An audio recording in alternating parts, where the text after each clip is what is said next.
and welcome to For Heaven's Sake, a Seventh Heaven podcast. We are your co-hosts, Lady J. And T. How are you, T? I'm good. How are you? I'm good. Yeah? Yeah. You got a nice smile on your face. That's because I'm wearing lip balm. Oh, yeah.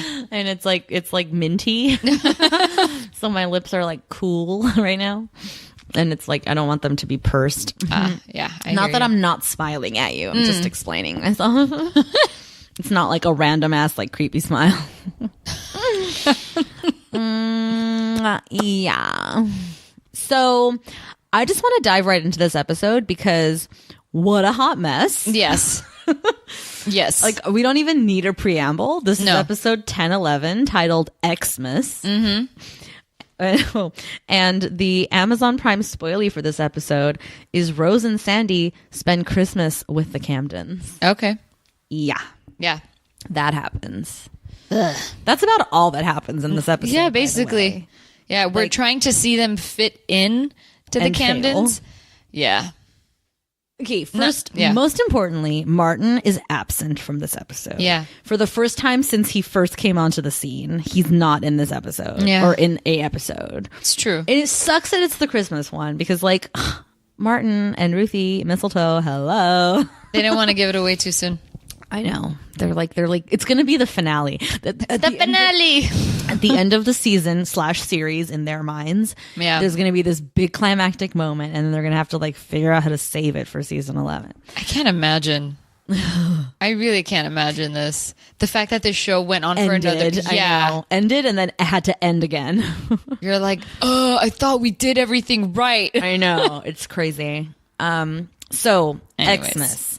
The holiday season is upon us. Mm-hmm. It has certainly settled upon the snowglobe town of Glenoak. It did. And the Camdens are up to their old tricks. So most notably for me, we haven't had a Christmas episode in a long time. This is true.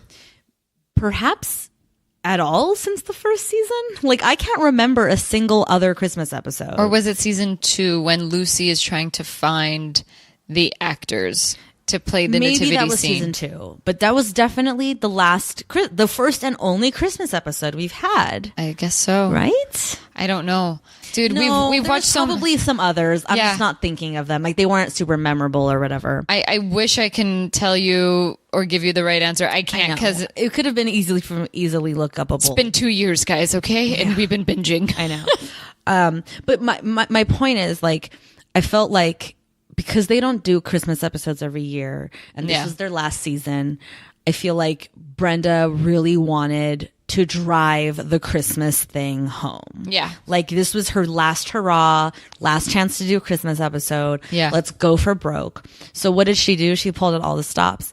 We did a nativity first time. We're doing a nativity again. Yeah. Bring out all the costumes. Bring out all the Camdens. Put Happy in a sheep costume. Yeah. Ruthie's the angel. She's no longer hoisted up above the creche, but she's still the angel. Yeah. This time, Lucy's the Mary because of Savannah being the baby Jesus. Yeah. And everybody else is like the wise men and the whatever. The wise men and the whatever. So they're doing all that. And it's like cheesy. Of course. But you get it. You know what I mean? Because you're like, oh yeah, I know this. Like, we did this before. You know what I mean? It's cute. It's your last season. Do it. We get it. You know what I mean? And then all of a sudden, fucking Sandy and Rose stop by. Yeah. And Rose is just like shitting all over this nativity scene. Those people, oh my God, look at them. Like, she's like, what are they doing? Are they begging? And I'm like, are you dumb? Yeah. Like, are you like, were you raised under a rock your whole life? Yeah. Like, her like complete cluelessness about the traditions of the season, whether or not she's participated in them herself, is like boggles the mind. It's true. It's like she's a fucking robot person. Yeah. Having said that, what is the point of the human nativity? Like, can we just call a spade here? Like, that's dumb, right? I don't know. Like, some people. What is the joy? What is the point of that? I would only assume that if you're part of the church community, you would probably look forward to it. Maybe. But you're not doing anything. You're just standing there. And that's true. They're not even telling a story. You're not acting anything out. They did that at church. This time they're doing it at the promenade. Yeah. And at the church to believe that they've done this every year and they do it every night in the holiday season. And I'm just like, to what end? Like, this isn't a show. You're just standing there. Yeah. Like, you know what I mean? It's true. The way that they handle it here in this season, acting it out or just standing there, it's weird. But so am I to understand, because I've never encountered a living nativity scene before, like I haven't either. Am I to understand that like in real life kind of thing, like it's not just you stand there for an hour and a half, like there's like a show that you put on, like a little skit or whatever. See, that I get. Like I can understand the logic behind that, but there's no logic behind standing there like statues. If you want to stand there, put the fucking statues and call that the nativity and be done. Like you don't need living people standing there not doing anything. I just remembered Love Actually. I'm the first lobster. Oh god, there was more than one lobster at the.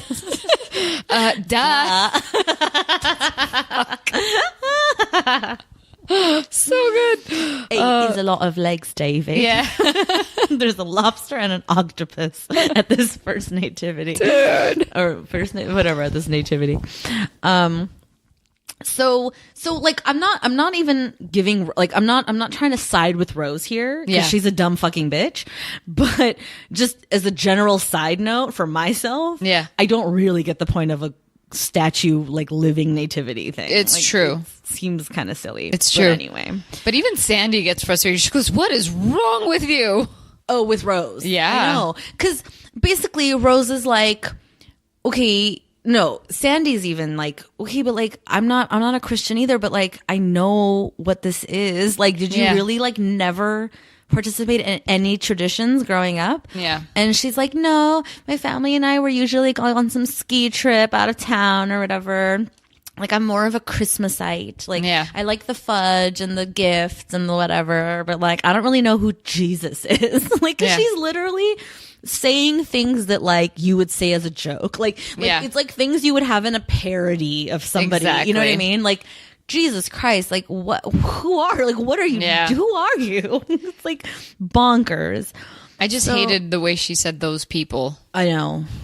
Those people. And so we you're trying to marry into that family. I know. And Sandy calls her out as much. Yeah. So basically like through this conversation between the two of them, we learn that the girls are spending Christmas with the Camdens.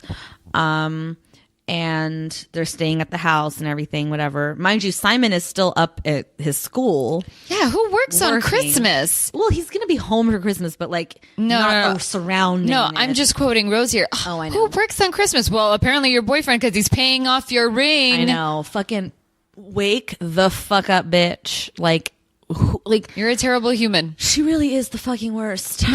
She's the Antichrist. Like that's why she doesn't know who Jesus is, because she's the exact opposite of that.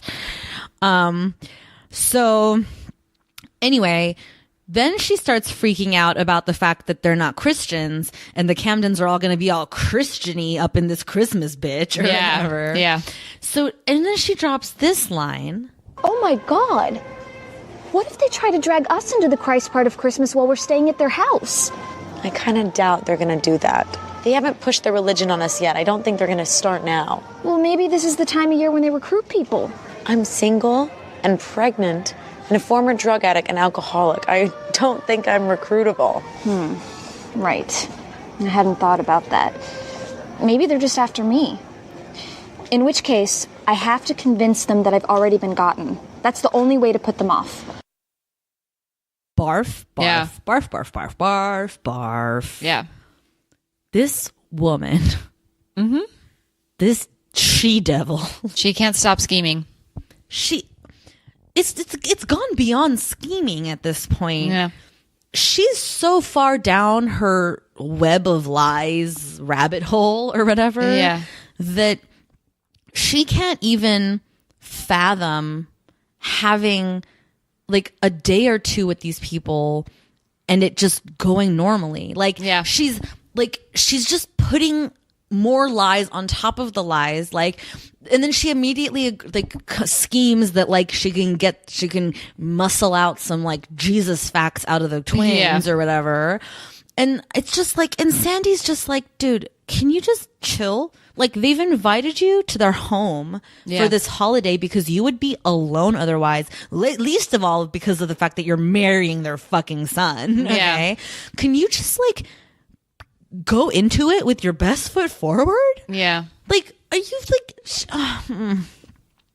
I love seeing Sandy's frustration with her in this episode too. Like, you can tell Sandy's hit her wall as well. Yeah. Like, it's like she's looking at her with this incredulity of like, are you even a person? Yeah. They took down their tree because of you. Dude, I fully thought she was faking.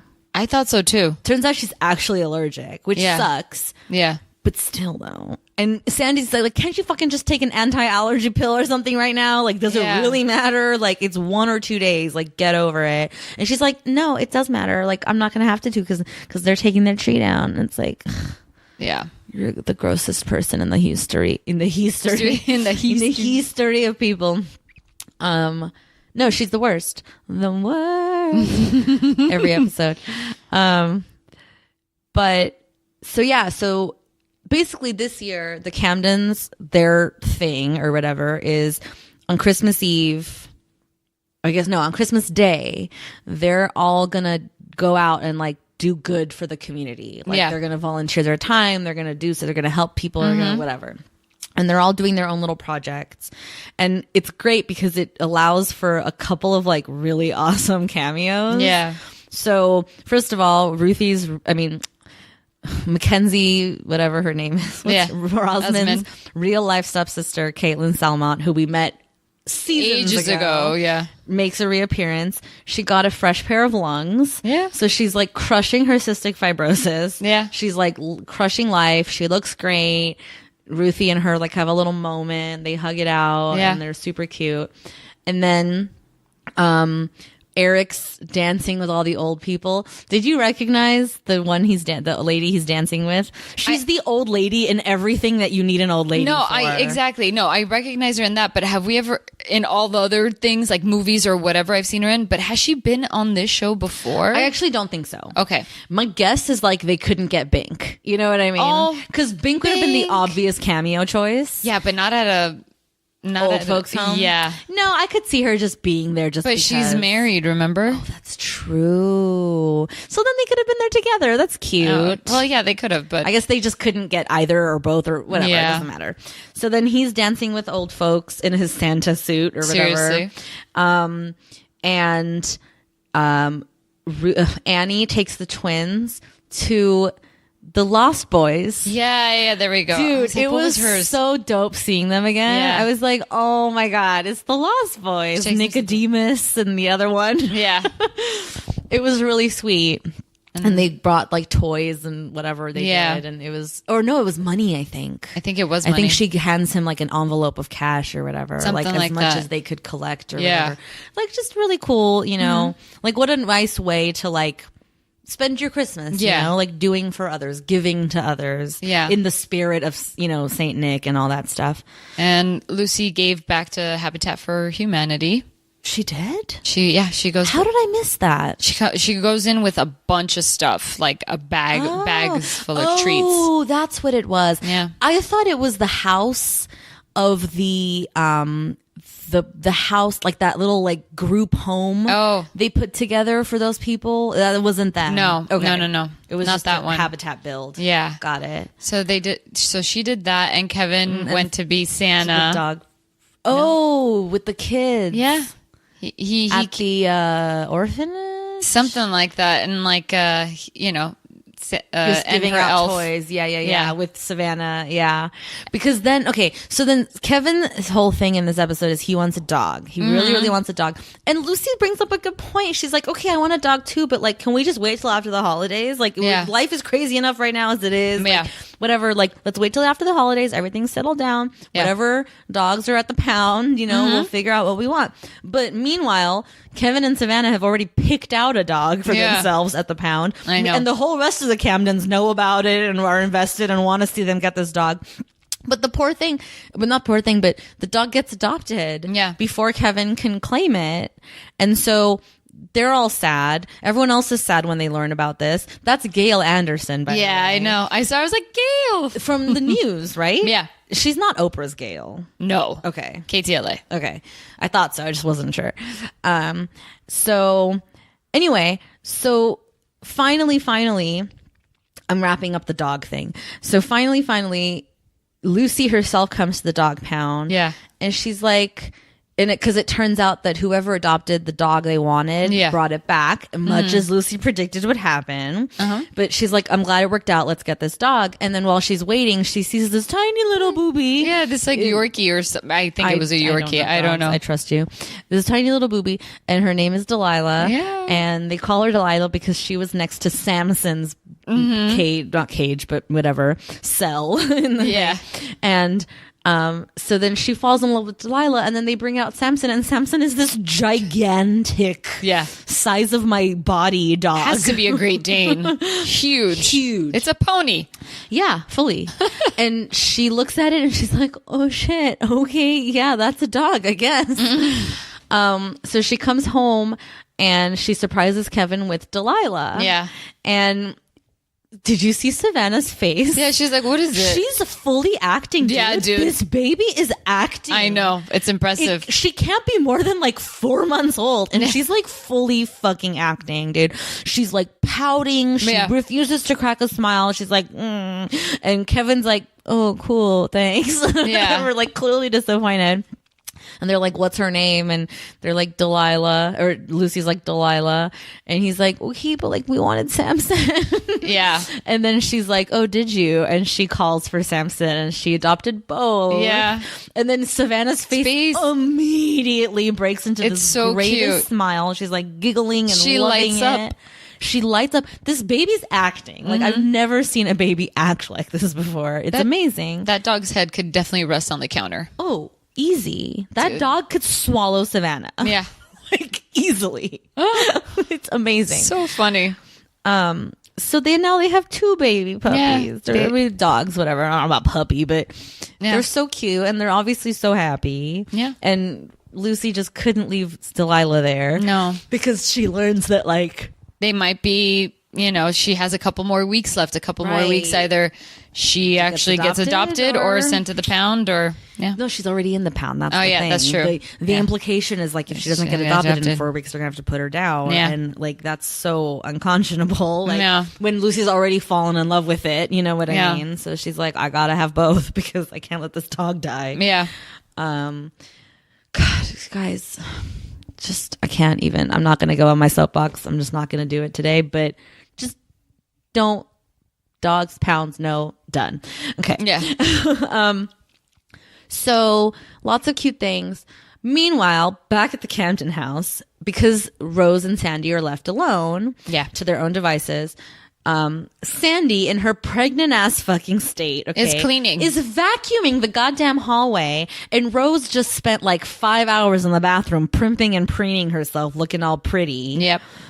And she had one job, which is to put the tree on the curb to be picked up.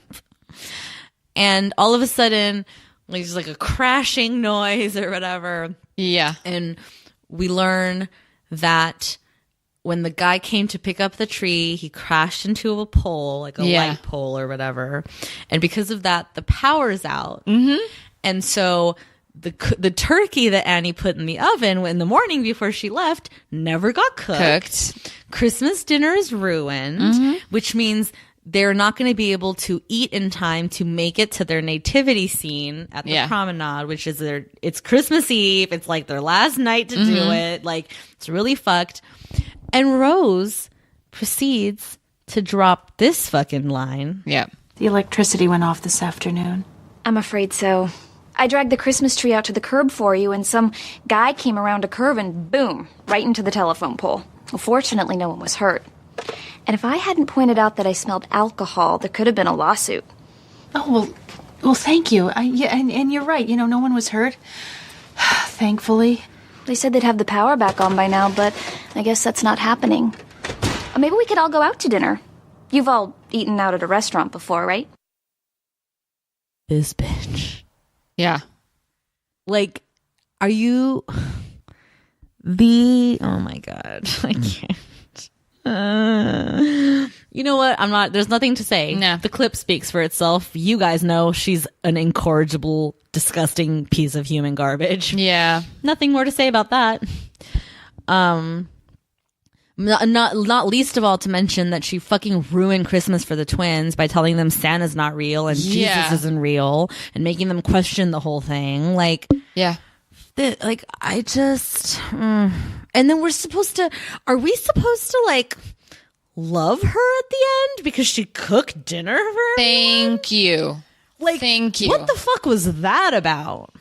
Yeah. Pray tell, Brenda Hampton. Exactly. I'm like, please don't tell me you're going to make me want to like her or like you're going to try to twist shit around. I wonder what's in my wonder ball. Like, because it only happens when Simon's around. Like, why is Simon always the one to see her in this like fantastic light? Yeah. You know what I mean? Mm-hmm. Like, mind you, okay, yes, she did a great job. I'm not taking that away from her. Yeah. She cooked up a storm because she's apparently had French culinary lessons. No, she said, I went to Florence Italy, with my... that's right. Yeah. Sorry. And I was like, Yeah, when you were 12? Thank you. I was like, when did you do this? What Italian chef was going to teach a 12-year-old how to prepare a fucking delicious meal? Yeah.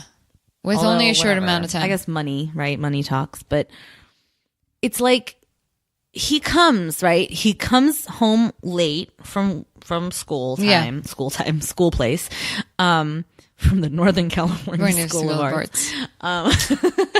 It's a real place. He comes home. She's like, oh, you came straight home? You didn't go by the nativity? And he's like, oh, well, it looked like everything was pretty much wrapped up, so I just wanted to come home to you. And then he's like, what's all this? And she's like, that's my surprise to you. I can cook. And I'm like, so you like purposely not cooked this whole time? Like the game you're playing? Like, what is happening? And the bullshit line that she says... Well, I just need like a real kitchen, and this is close enough to a real kitchen. This bitch. I also feel like I was just waiting for the scene of her like hiding all the bags of takeout food, like just proving to me, the audience, that she's a lying, scheming son of a bitch. Like, but no, she actually fucking cooked this meal. Yeah. God damn it. And that's the thing that Annie must have asked her, right? Because Annie's like, okay, right now I desperately need you to help me, and then cut, right? So that must have been what it is that she asked her to do, because that's how she got out of not going to the nativities, like staying back to cook. Wow. Ugh. Meanwhile, Sandy's real cute, y'all. Yeah. Like, I'm here for Sandy. I really like her. Not only does she give it to Rose in this episode twice, one for the tree and two for this behavior about like ruining Christmas for the kids. But then when Eric comes home from dancing with the old people, she's like, can I talk to you for a sec? And mind you, the power's out, right? So they're sitting in the dark and he's in his Santa suit, and she's basically trying to tell him, like, all this time that she spent with this family and the kindness that Lucy and Kevin have shown her and all this stuff and whatever. She wants to become a Christian. Like she says she wants to convert, although I don't know if it's converting if you're just going back to the church. Yeah. You know what I mean? Because she was, I don't know that she was raised Christian, but I don't know that she was raised any other religion either. You know what I mean? So, anyway, so she says she wants to convert to Christianity, and as she says that, the lights go on and the music starts ringing throughout the house. Yeah. The best part was Happy with her paw up going, huh? It was really funny though, because the fact that the electricity goes on and the music starts blaring means that it was blaring when it went off. Yeah, which seriously. It wasn't, yeah. It was just the girls at home. But I do have something in my notes here. Yeah. And it was especially to you. Okay. Because, so as the power goes on, like it, just like, oh, and then you see slowly all the lights turning on in the neighborhood. Nope. Shut it down. I was like, I can't. I was like, oh my God, we see the snow globe. I know. Dude, like if there was ever proof that this fucking town is a fucking snow globe, that was it right there. Like, when that shit went down, I was like, oh my God, it really is a snow globe. This is what we find out. Holy shit. Holy shit. Like, I couldn't handle it. It was bonkers. Yeah, I couldn't stop laughing. That shit happens. I couldn't stop in laughing. In this real life show. Yeah. That shit happens. As if it was like some Hallmark Christmas movie or some shit. Dude, yeah. I know. Oh my God. I was like, I wonder how much that cost them. I know. I mean, the CGI budget alone. Yeah. Oh my goodness. Oh my God. Thank God you remembered that, because I had forgotten, and that shit like really made me laugh. Yep. Like so hard. And it's such a weird moment too, because it's like, it should have been the end of the episode, you know what I mean? But it's like only halfway through. Yeah, you're like, oh no, there's still more. And it's like, okay, like now, like where do we go from here? Where do you go to after the world has lit up with the joy of Christmas? You know what I mean? You save Sandy. Fucking A. So Sandy's going to convert. She's going to join the Nativity. She's telling Rose about all of this, all these revelations she's had. And once again, I'm like, do we like her or do we not? Because Rose, unfacetiously, without any guise or guile, seems genuinely happy for Sandy. Yeah.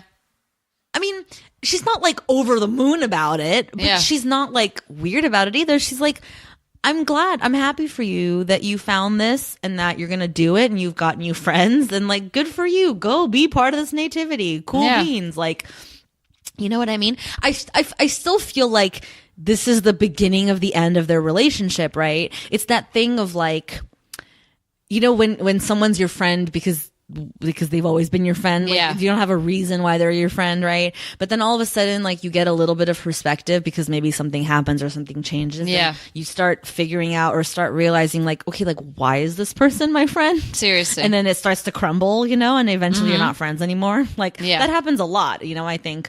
And so I feel like that's what's happening now between them. Like, now more than ever, like, and I don't know, like you could see it from either girl's perspective, right? Like you could see it from Sandy's perspective, where she's like, okay, I'm friends with her because like I've always been friends with her, but like I'm trying to be a good person, I'm trying to be a good Christian, like I'm trying to like change my life for the better, and she's just a dumb bitch, so like bye.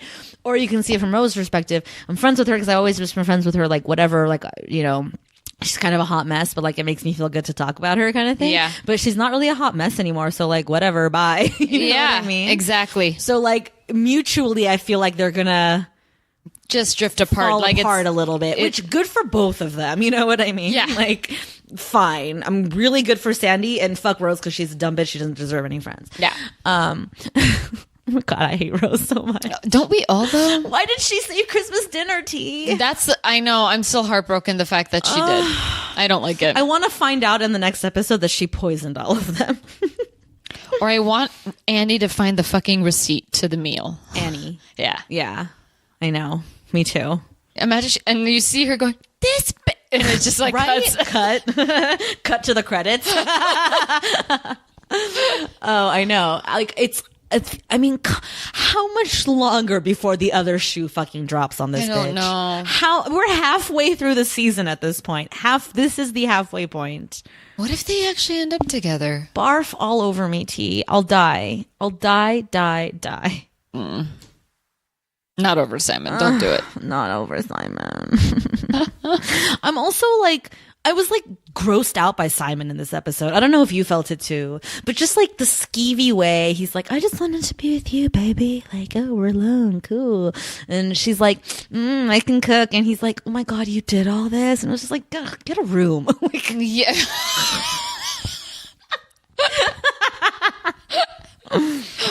Yeah, I know. It's like gross. The whole thing is just so gross. It's so gross because you hate them together. Yes, I know. That's my point. It's just you're right. No, I know. Yeah, it's just blah. Like, you know how he comes through that swinging kitchen door? You're just like, swing it right back at you. Really. Swing it and just smack yourself in the head. Maybe you'll learn something. I don't know about that.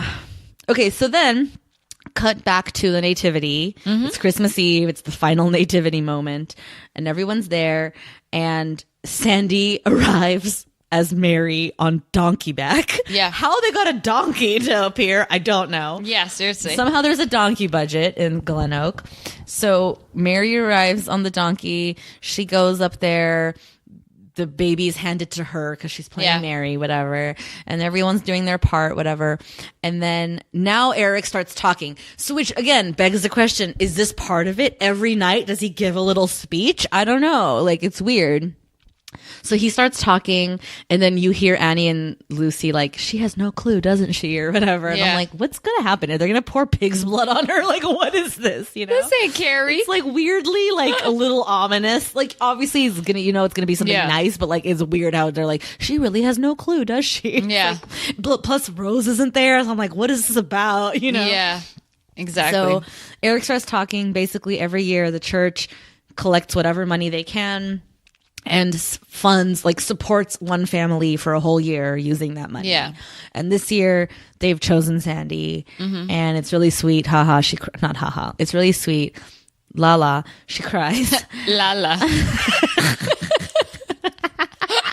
You're like, what's the other one? La. Okay. She cries. She's crying. She's appreciative. She's obviously like really happy. It's weird though, because it sounds like she would have been chosen even if she hadn't decided to convert, because Eric says that Lou gave him the name this year. Like, and Eric was like, I can't think of a more deserving person. But all of that had to have gone down before Sandy decided to convert, because Sandy decided to convert 2 hours ago. Yeah, you know what I mean? Exactly. So like, it feels a little like not coherent in the timing of everything, because like it doesn't quite add up, Yeah. But I guess they would have supported her even if she didn't join the church. I think it's just the cherry on top that she decided to in the end. I think so, because the church would have supported anybody who needed it. That's right. That's the point of a church. Or not, yeah. Right. But then the fact that she wants to now be part of this community, she's not going anywhere, y'all. Sandy's here to stay. That's why I'm saying I see the bells between her and Simon. Something's going to happen there. I don't hate it. It's weird. They're obviously super fucking cute together. Like, especially when you think about how much Sandy actually cares about him and how little Rose doesn't. Yeah. Or does, rather. And like, she cares about the family. Right. Like, she might not, fully buy into their traditions and shit, but she respects them, and she recognizes that these are good people and they're doing good things. You know what I mean? Like, all that talk about, when she's confronting Sandy about the Christmas tree or whatever, and she's like, can't you just fucking put yourself aside, because you're here and this is their family, this is their traditions, and they're the ones who have welcomed you into their home, and like, you're gonna be a little bitch about it. And Rose is like, well, yeah, kind of, because like, whatever. Yeah, basically. And Sandy's like gonna fucking vacuum the house while they're all out of it. Like, it's like, come on, like, if she's not my daughter-in-law material, I just don't know. So anywho's, so that's about the way the cookie crumbles. I think this is how it ends. That's really all that happens in this episode. Like, that's the unfortunate thing. Like, as cute and as like funny and as sweet as this episode is, like, there's really not a lot that happens. No. Like, it really centers around the Rose and the Sandy of it all, with a little bit about this dog business, but that's really it. Yeah. I felt like one of those episodes where, there's always a continuation. And they just wrap it up real quick. You're like, nothing happened. Yeah, I know. It's a bummer, because this is their the last episode of the year. Like, the next episode is next year already. Yeah, and so it was obviously like, like a button. Like, it's the halfway point. It's a very like supposed to sort of be this climactic moment. True, but it's climactic in the worst way, because like, it's a good thing for Sandy. Is it also a good thing for Rose? Like, I'm really boggled by this whole Rose business. Like, I need to know what comes next, because if what comes next is not Simon slapping her upside the head and kicking her out the door, like, I just don't know. I hope that's what it is, but I don't know. I'm not holding my breath at this point. With that whole like Christmas dinner thing, I'm like, okay, You threw under. Okay, I don't know what you did. I don't know why you did that to me. Because here's the thing, knowing this show, like I could also see a world in which at the end of the day, everybody has to sort of apologize to Simon and go, you know what, Simon, you were right all along. We do love her. like I could see them do that. My eyes just got real big. No, I know. I know. Like just pull a full 180 on us, the audience, and go, oh, no. Simon was the level-headed one all along. Yeah. We were all the monsters for thinking she's a monster. No. Mm-mm. I know. Not. Okay. When so many people have the same goddamn opinion about one human. I know. And I think one of our listeners wrote into us, not necessarily about a particular episode, but just in general, like saying from her on her end that like Rose is the fucking worst and like barf all over me. Like, so I feel like if listeners who know the show are comfortable saying that, and then we're onto something for sure. But like, unless our listeners are gaslighting us too. Oh no, say it isn't this so. The whole thing ends up being a big long con gaslight on Brenda Hampton's part to the audience. Like, I will murder someone with my bare hands. Not me. I sit right across from you. Please, not me. But you'll like abet me. You'll like aid and abet me. It's recorded now. You can't back out. I'm like, please not me. No, I can't kill anyone because then otherwise there'll be proof. God damn it. This podcast is ruining my life. I really should cut all that out. No, I won't. No. It's fine. I stand by it. I like it. Lady J said those things, okay? Yeah. If you couldn't tell the difference. I just got what you meant. But you know what I meant, right? Yes. Oh, no. No. Okay, so random observations. The scene where Eric is playing or singing that Partridge, the 12 Days of Christmas song, and then at the end. 5 golden rings, 4 calling birds, 3 French hens, 2 turtle doves, and a partridge in a pear tree.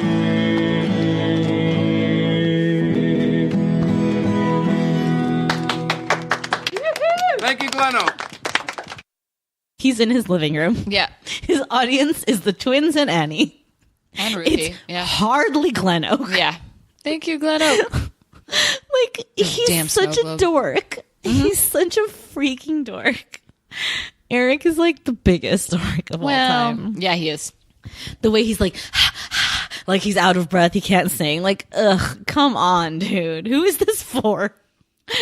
His ego. Yeah. Can't stand him. Totally. And then I don't know if you caught it, but like Catherine Hicks, right, knows that her cue to start clapping is when his voice cuts out before the strumming ends. Right? Yeah.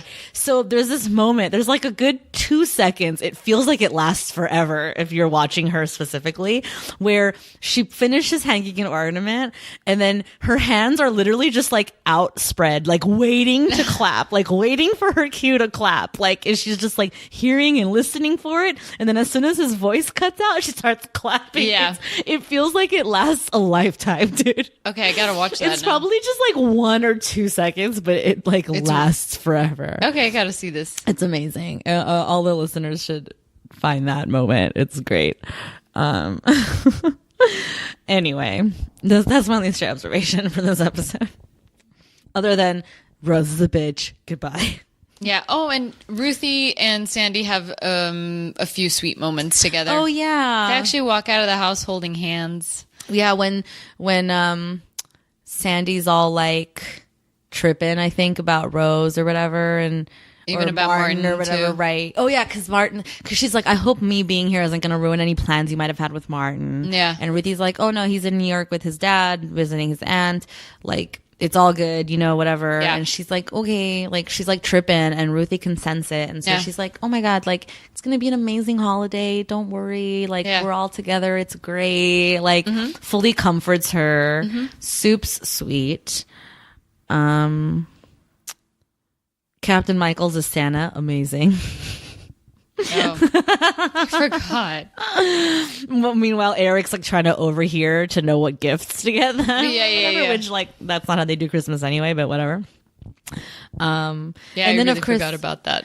And then of course he tells the story of Saint Nick, which I never knew. That Santa Claus is based off Saint story. Nick. Yeah. No, I know that, but I didn't know the whole, like, the actual historical story about this boy or whatever who inherited millions of riches from his dead parents and then just gave it all to everybody. His whole life he spent just giving and giving and giving, and that's where the spirit of Santa Claus and all that comes from. Santa Claus. Like, it's so sweet. Yeah.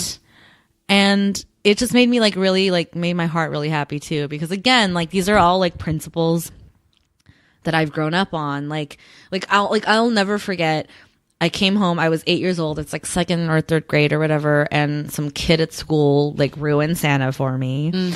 And so I came home, and I don't quite remember how I phrased it to my mom, but I must have said something like Santa's not real, or is Santa not real, or whatever. Right.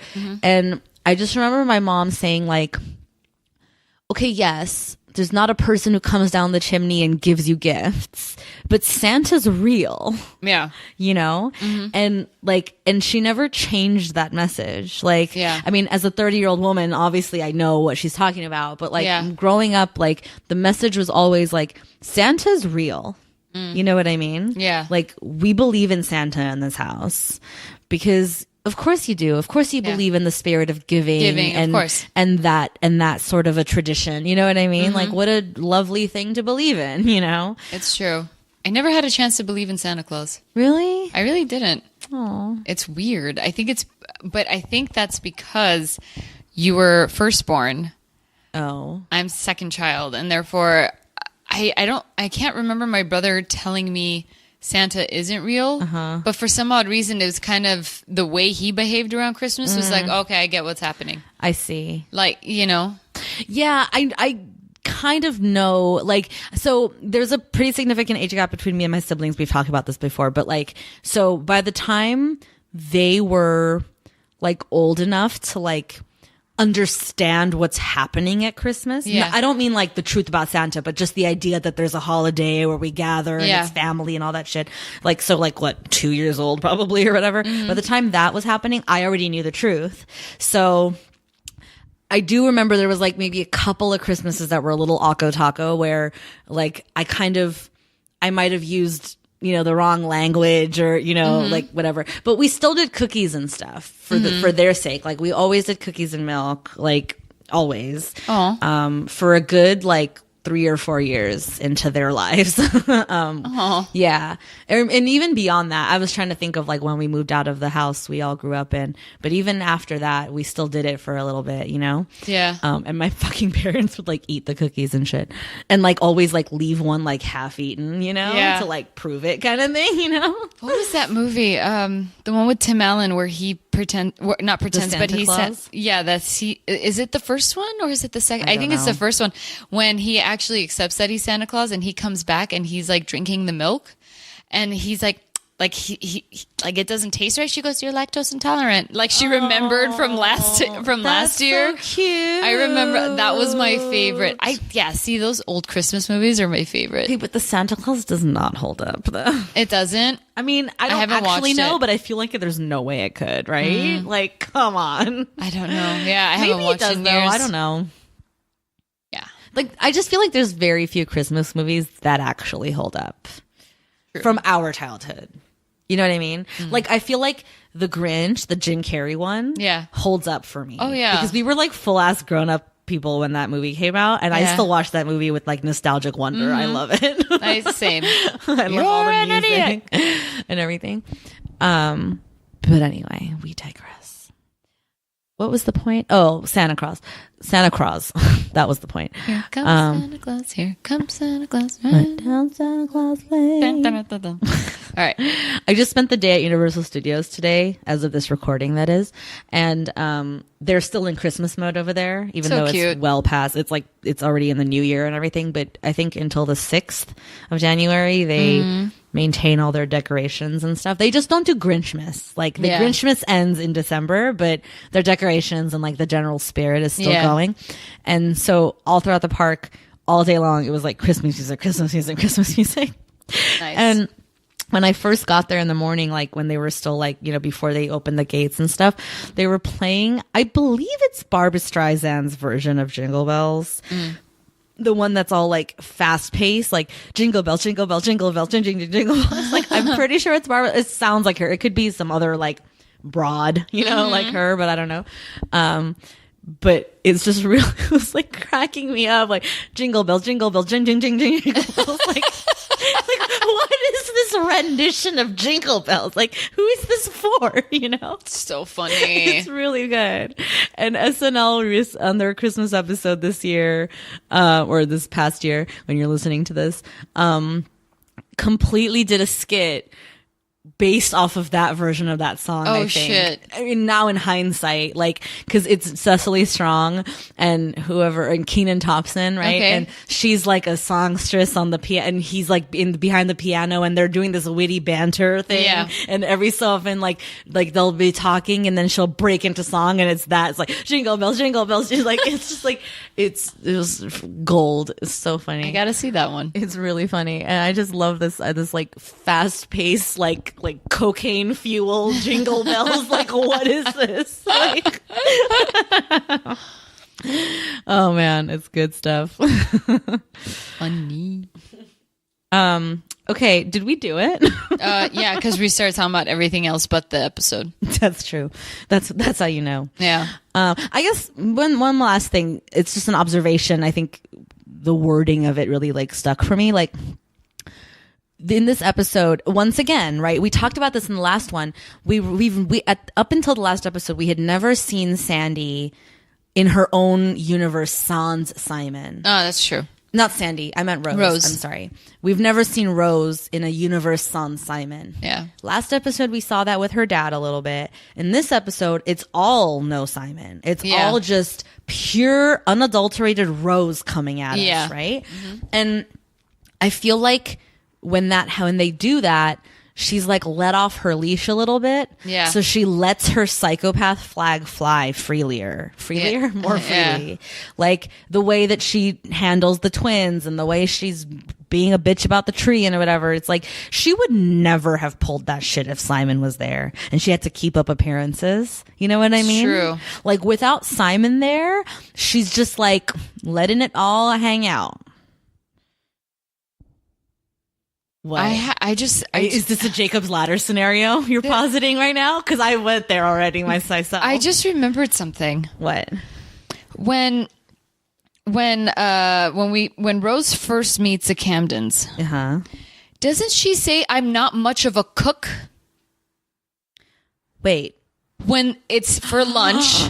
She does. She says, that. "I'm not much of a cook. I don't like sandwiches or soup or any of that I stuff." don't like. Yes. She says all that, and she also says, "I'm not much of a cook." Yeah. Please tell me there's a receipt to this dinner, dude. But okay, but like, but then why would she go to the trouble of being like, "This is my surprise. I can cook now." Like, why not just do the fake dinner and be like, "See what I did? Huh, pat on the back." Well, damn Why not? Why go the extra psychopath mile of being like, "This is my surprise. I can cook. I have culinary skills." Like, I don't know. Fucking, what is her game? God damn it. Like, I'm just... It's just weird that I'm like, wait a minute. This bitch lied again. No, good reminder, though. I mean, I had forgotten about that moment, but you're right. She fully said, like, "I don't cook." And then she's like, "I can cook." The benching sucks. And, maybe Brenda messed up. It does kind of suck. But I don't know. I don't know. I don't know what the answer is anymore. See, like, I got technical for no... Like, you get what I mean? Or did you? Because I feel like maybe that's the exact amount of technicality that we needed.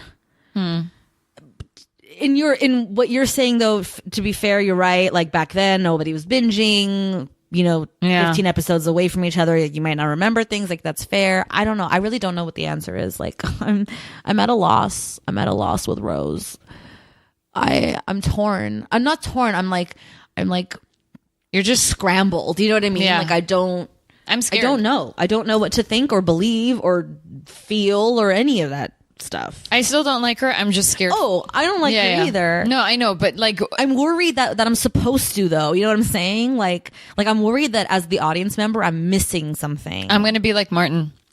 I'm stay obstinate about what you want. That's right. Even if they end up getting married and they're so happy and all the Camdens love her, I'm gonna be like, this bitch. I'm gonna be like, when's the divorce happening? I hope your first marriage is as happy as mine was. Jesus, Dad. I know. Barf all over me. Okay, did we do it? Oh yeah, dude. I feel good about it. Let's rate this puppy. Oh, Samson. Oh, Samson. I don't know. I still don't know. It was fine. There's nothing I hate. 2 thumbs up. It's not the best. It's not the worst. You know, it's there. Yeah. I don't know if I can give this 2 thumbs up. I know. I hear you. But like, I can't really find anything you know wrong. what? It gets 2 because of all the cameos. I loved seeing Caitlin again. I loved seeing the Lost Boys. The Lost Boys again. I liked those little moments. Yeah. And so that's what's going to push it over the edge. Because as an episode in and of itself, this is a solid 1 up, 1 down. For me. Like, it is.